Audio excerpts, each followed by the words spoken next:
3, 2.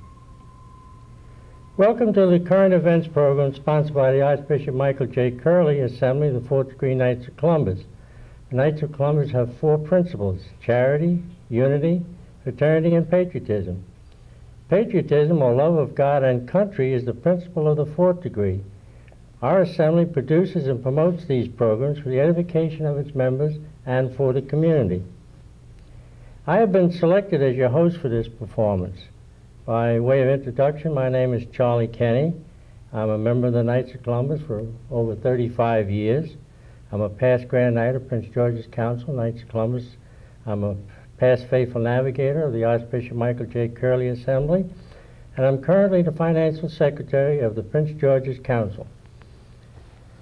Our topic tonight is Behind the Lodge Door, and our guest for the evening is Paul Fisher, the author of that book. Now, Paul was born in March of 1921 in Indiana. He is the youngest of 8 children. He attended the parochial schools in Indiana. He subsequently graduated from Notre Dame University, did his graduate work at Georgetown and American University here in Washington, D.C.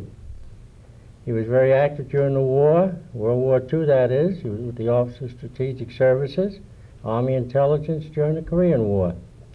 He spent 23 years in civilian intelligence and security work.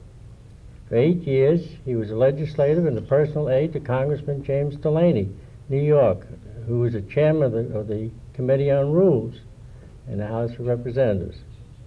He's been a Washington correspondent for the Triumph magazine, National Catholic Register, Twin Circle, and the Wanderer newspaper. He's a very well-known author, having written the book Behind the Lodge Door, Church, State, and Freemasonry in America, which he now followed up with a new book, Their God is the Devil. He married a Canadian gal in 1948.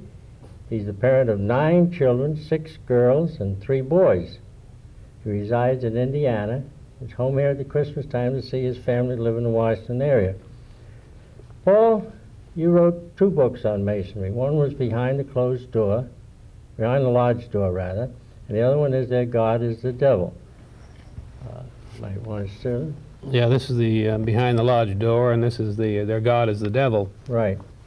Now, why are you so interested in Freemasonry? Why did you write the books? Well, I really knew nothing about Masonry. I had been interested, you mentioned the children I have, and we had to educate those kids, and because the state requires that all children between the ages of 6 and 14 will be educated, we chose to educate our children in a Catholic educational environment. Right.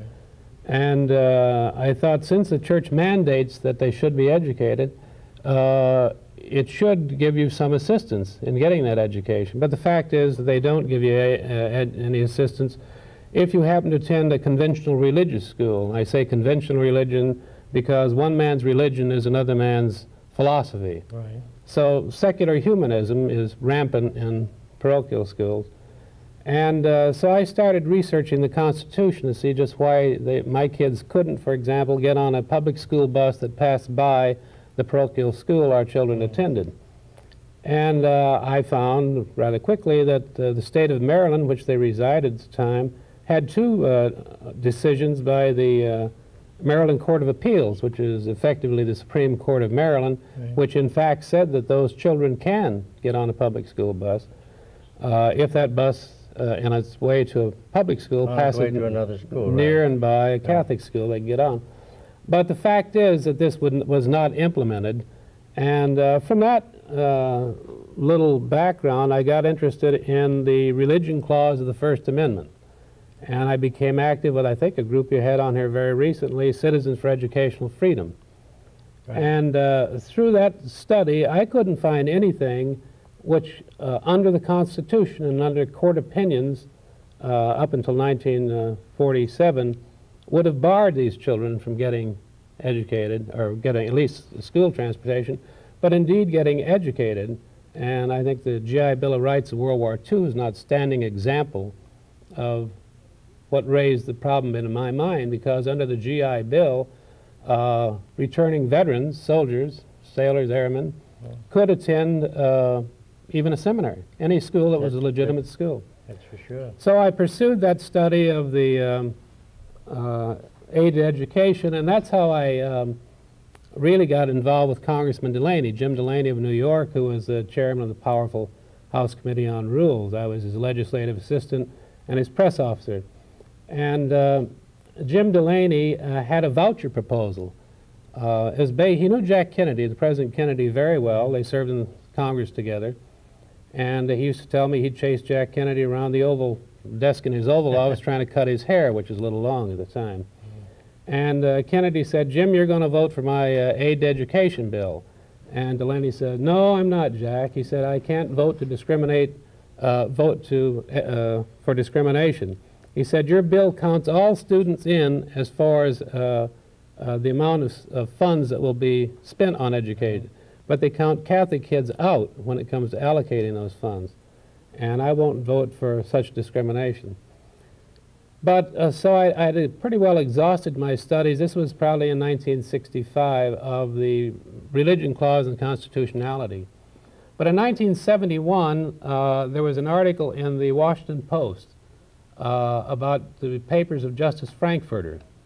And in those papers, it mentioned that Justice Hugo Black, who handed down a key decision, the seminal decision on aid to education, which established the phrase, which became a rule of law, a wall of separation between church and state. The phrase that's not in the Constitution, but everybody believes it is, right? That's right. Right. And so he coined that phrase, which came from Thomas Jefferson, who was not a member of Congress when, well, never was a member of Congress. He certainly wasn't in Congress when they crafted the religion clause. That's right. So in the Post articles, it mentioned that Justice Black, they quoted Justice Brandeis in Frankfurter's paper saying that Justice Black hasn't an ounce of, it's not discrimination, I forget what it was, a term that he's biased. I said, well, maybe that's it. And that struck me because Black wrote the majority opinion in this famous Everson case and its wall of separation.